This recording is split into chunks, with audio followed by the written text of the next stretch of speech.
வணக்கம். நம்ம சோளச்சேரியில் Honda showroom பண்ணியிருந்தோம்.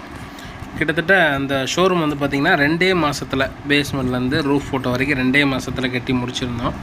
அதோட ஓப்பனிங்கோட ஃபோட்டோஸ் தான் இதுவெல்லாம். நானும் மரியா ஹோண்டாவில் இப்போ உள்ள ஓனர் கோபிநாத் சாரும் இருப்போம். இது பார்த்திங்கன்னா மார்க்கிங் பண்ணுறப்ப இருந்தது. இது நான் சும்மா ஷார்ட்டாக மட்டும் போடுறேன். நம்ம எஸ்கவேஷன் பண்ணிவிட்டு ஜேசிபி கிளம்புது. பில்லருக்கு அவுட்ரு டு அவுட்ரு பில்லர் பூராமே எடுத்துருக்கோம். 10 அடிக்கு ஒரு காலம். இந்த பில்டிங் நீங்கள் எப்படினாலும் மாற்றிக்கலாம்.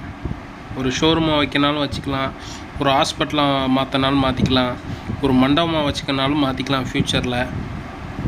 சரிங்களா? அந்த மாதிரி இது ரெடி பண்ணியிருக்கோம். ரொம்ப ஹெவியாக தான் பண்ணியிருக்கோம். பில்லர்லாம் ரொம்ப ஹெவியாக தான் கொடுத்துருக்கோம். அடுத்தடுத்த ஃபோட்டோஸ் வீடியோஸில் நீங்கள் பார்த்துக்கலாம். சரிங்களா? இந்த பில்டிங்கை என்னென்னாலும் பண்ணிக்கலாம். நீங்கள் வெஹிக்கிள் கூட ஃபஸ்ட்டு கிரவுண்ட் ஃப்ளோர் ரூஃப் மேலே கூட ஏற்றிக்கலாம். அந்த மாதிரி தான் இதை டிசைன் பண்ணியிருக்கேன். நீங்கள் அடுத்தடுத்த வீடியோவில் பாருங்கள். சரிங்களா? எஸ்கவேஷன் பண்ணிவிட்டு அந்த எஸ்கவேஷன் பண்ண இடத்த நல்லா க்ளீன் பண்ணணும். சாயில் டெஸ்ட் எடுத்துக்கணும் மெயினாக. அப்புறம் பார்த்திங்கன்னா பிசிசி போட்டுடணும். இது பார்த்திங்கன்னா நாங்கள் எஸ்கவேஷன் பண்ணி முடித்ததுக்கப்புறம் தான் இந்த போரே போட்டு 6.5 இன்ச்சு போர் போட்டு நாங்கள் நைட் ஒர்க் பண்ணது. சரிங்களா? அதுக்கப்புறம் இந்த வீடியோ பார்த்திங்கன்னா பில்லர் ஊனியாச்சு, அவுட்ரெல்லாம் ஊனியாச்சு, சென்டரில் மெயின் பில்லர் ஊனியாச்சு. சரிங்களா? எர்த் பீமுக்கு கீழே ஒரு கல் ஒரு லைன் ஒன்று அடிச்சிருக்கோம், ஆஷ் அடித்து வச்சு. அதுக்கு மேலே கட்டைல்மெண்ட் ராடு யூஸ் பண்ணி L/4/L/10 கட்டைல்மெண்ட் ராடு யூஸ் பண்ணியிருக்கோம். சரிங்களா? இன்னும் சென்டரில் வரக்கூடிய அந்த 1.5 பில்லர் மட்டும்தான் வைக்கலை. அது அடுத்தடுத்த ஃபோட்டோஸில் நீங்கள் பார்க்கலாம். இப்போ இந்த பீம் எல்லாம் ஷட்டரிங் பண்ணியாச்சு. ஷட்டரிங் பண்ணிவிட்டு அடுத்த நாள் நாங்கள் காங்கிரீட் போட ஆரம்பிச்சிட்டோம். காங்கிரீட் போட்டு அடுத்த நாள் பிரிச்சுக்கலாம்.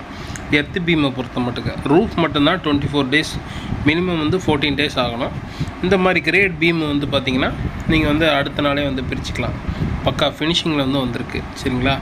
இதுக்கு மேலே பேஸ்மெண்ட் ஹைட்டில் சாலிட் பிளாக் அப்படின்னு சொல்லுவாங்க. ஹாலோனா ஓட்டை இருக்கிற கல், சாலிட்னா ஓட்டை இல்லாத கல்.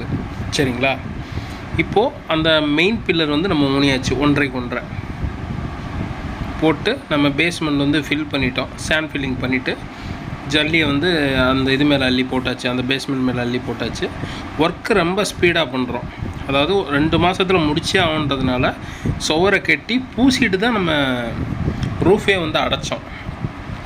இந்த பில்டிங்கை பொறுத்த மட்டுங்க பீமெல்லாம் பார்த்திங்கன்னா தெரியும். ஒவ்வொரு 10 அடிக்கு ஒரு பீம் கொடுத்துருப்போம். அதுவும் ரொம்ப ஹெவியாக கொடுத்துருப்போம். சென்ட்ரு பீமெல்லாம் பார்த்திங்கன்னா 1.5 பில்லர் கொடுத்துருப்போம். அதில் பார்த்திங்கன்னா 1 அடி அகலம் இருக்கும் அந்த பீமு. உயரம் பார்த்திங்கன்னா 2 அடி இருக்கும். ஸ்ட்ரக்சர்லாம் ரொம்ப ஹெவியாகவே பண்ணியிருக்கோம். சரிங்களா? பார்த்திங்கனாலே உங்களுக்கே தெரியும். இது ரூஃப் போட்டு சைடு பிரித்தாச்சு. ஒரு லைனை ஆஸ் வச்சு சைடு பிரிக்கிறாங்க. பாட்டம் பிரித்ததுக்கப்புறம் அந்த பில்டிங் இப்படி தான் இருக்குது. சரிங்களா? ஏஏசி டைம் கொடுத்ததுனால ரொம்ப விறுவிறுப்பாக வேலை பார்க்குறோம். கிட்டத்தட்ட இப்போ கூட இந்த பில்டிங் ஃபினிஷிங் ஆகலாம். மேலே இப்போ தான் தலவரசெல்லாம் வச்சுக்கிட்டு இருக்கோம். ஃபினிஷிங் ஆனவுடனே ஒரு வீடியோ போடுறேன். நன்றி, வணக்கம்.